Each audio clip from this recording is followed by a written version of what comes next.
So hey guys, কেমন আছো? I hope সবাই ভালো আছো। তো আজকে একটা নতুন ভিডিও নিয়ে চলে এসেছি। কালকে আমি রাত্রে 11টার দিকে কলকাতা পৌঁছেছি আমার রুমে। এইটা হচ্ছে আমার রুম।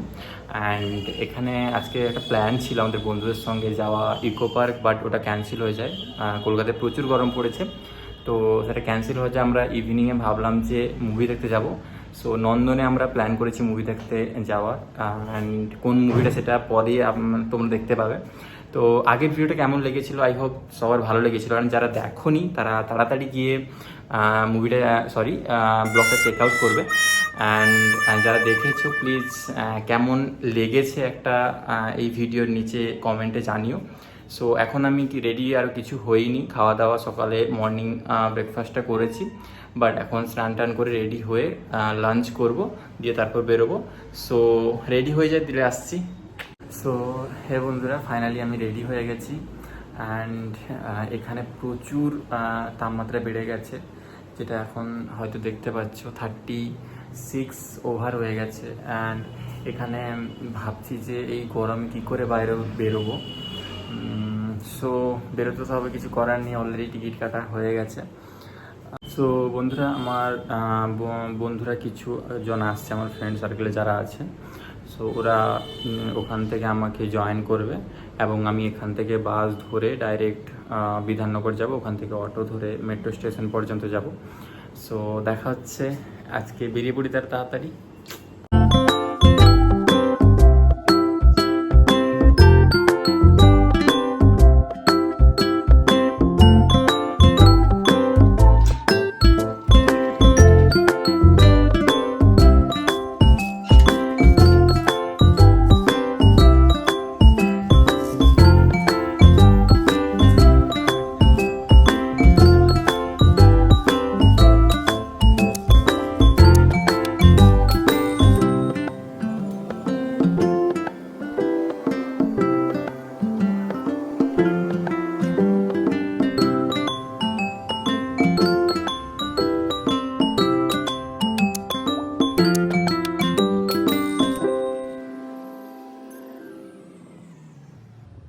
তো বন্ধুরা, ফাইনালি আমি শোভাবাজার মেট্রো স্টেশনে পৌঁছে গেছি। আই থিঙ্ক দেখতে পাচ্ছ ওদিকে। তো ফ্রেন্ডরা করেছে, কী করেছে, শ্যামবাজার মেট্রো স্টেশন ওদিকে আছে, তো ওদিকটা যেতে হবে, দিয়ে আবার রবীন্দ্র সদন উল্টো দিকে আছে, উল্টো দিকে যেতে হবে, কারণ ওরা ওখানে আছে, তো ওরা ওয়েট করছে আমার জন্য।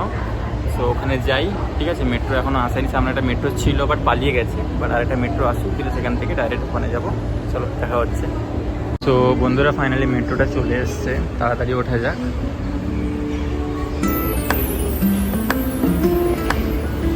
4:25 শো আছে, বাট এখনও আমার টাইম আছে হাতে মাত্র আধা ঘন্টাও নেই, আরও কম।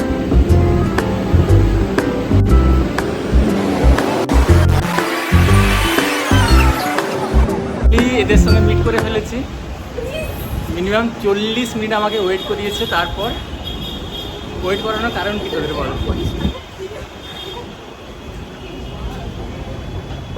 এখন আমরা ডাইরেক্ট রবীন্দ্র সদন যাবো, যেখান থেকে আর 500 মিটার মাত্র। অলরেডি 40 থেকে 45 মিনিট আমাদের লেট হয়েছে।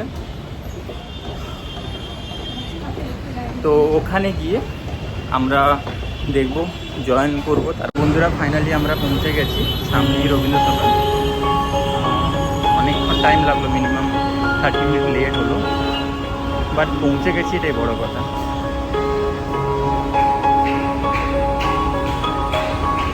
তো ফাইনালি আমরা পৌঁছে গেছি রবীন্দ্র সদনে, আর এরা আসছে লেটে।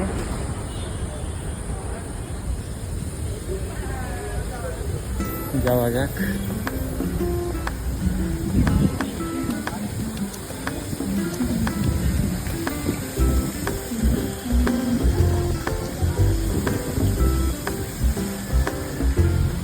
তাড়াতাড়ি, একটু তাড়াতাড়ি।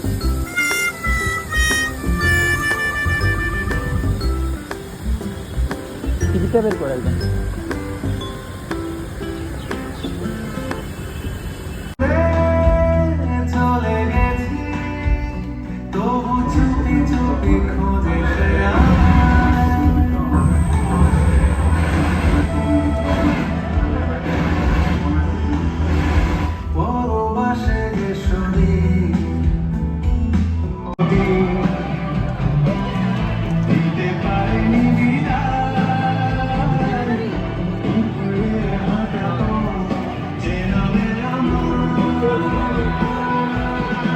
ফাইনালি বন্ধুরা আমাদের মুভি দেখা কমপ্লিট হয়ে গেছে এবং এখানে আমরা অযোগ্য মুভিটা দেখছিলাম এবং যেটা খুবই ভালো লাগছিল, খুবই ইমোশনাল ছিল এবং আমাদের যে বন্ধুগুলো ছিল সব হাওয়া হয়ে গেছে। তো দেখছি কি হয় এরপর, ওদেরকে খুঁজি। তো বন্ধুরা আমরা ভিক্টোরিয়া মেমোরিয়াল এসেছিলাম, কিন্তু ফাইনালি ভিক্টোরিয়া মেমোরিয়ালটা অফ ছিল, সিকিউরিটি গার্ড না বলে দিল। তো ব্যাড লাক, বেরিয়ে যেতে হচ্ছে। রাত্রে আমি জানতাম ভিক্টোরিয়া মেমোরিয়াল খোলা থাকে না, তবে এরা জোর করলো, তাই এসেছিলাম এদিকটা, বাট বন্ধ আছে। তো এখান থেকে আমরা আবার রবীন্দ্র সদনে যাচ্ছি, ওখান থেকে আর কোথাও একটা প্ল্যান করব নেক্সট। সো দেখা যাক কী হয়। সো ফাইনালি আমরা আবার রবীন্দ্র সদনে এসে গেছি, এখানে চা নিয়েছি এবং এরপর এখানে খাওয়া দাওয়া কমপ্লিট করে একটু রেস্ট করব, তারপর ডাইরেক্ট হলদিরামে যাওয়ার প্ল্যান আছে। দেখি হলদিরামে যদি যাই, সেখানে ছোট্ট একটা ডিনার করব, দিয়ে বাড়ি ফিরি। সো বন্ধুরা আমাদের হলদিরাম যাওয়ার প্ল্যান ক্যান্সেল হয়ে গেল, কারণ বন্ধ ছিল দোকান। তো অনেকটা লেট হয়ে গেছিলো, কারণ ফটো টটো অনেকগুলো তুললো, সেই জন্য লেট হয়ে গেল। তো ডাইরেক্ট আমরা বাড়ি যাচ্ছি, বাস ধরে পুরো বাড়ি যাব। যদি এই ভিডিওটা ভালো লেগে থাকে, প্রথমে লাইক করবে, সাবস্ক্রাইব করবে অ্যান্ড বন্ধুদের মধ্যে শেয়ার করে দেবে। যদি আর নতুন নতুন ভিডিও দেখার জন্য অবশ্যই, ঠিক আছে। আজকের জন্য গুড নাইট।